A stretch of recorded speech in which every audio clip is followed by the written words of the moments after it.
Good evening, this is Shalise here with Autistic Travel Goddess, and today I want to talk to you guys about something that I see frequently in disability groups, autism groups, and it's something that I'm personally concerned about.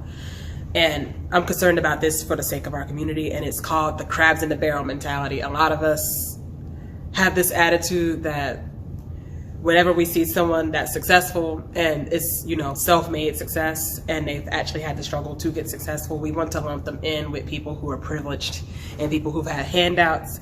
And I think that's very dangerous to do. So I'm going to be talking in detail about that in this video. Stay tuned.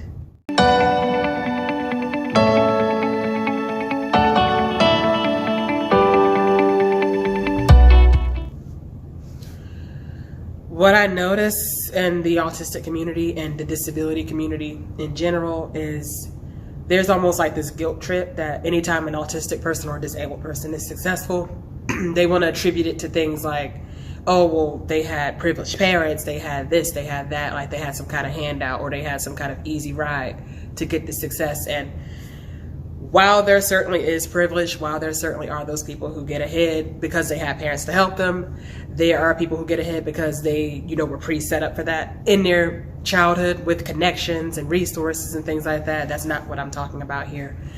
I'm talking about people who actually, had to struggle and, had to make the most of what they had in order to do the best they could to climb up and crawl their way to success and find success for themselves.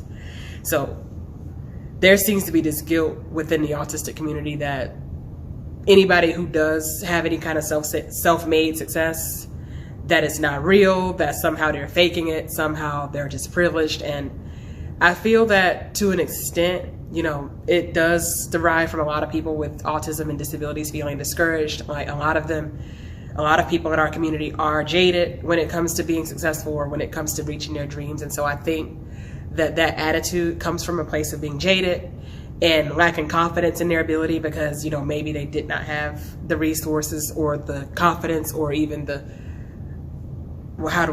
opportunities that these people with autism had to succeed.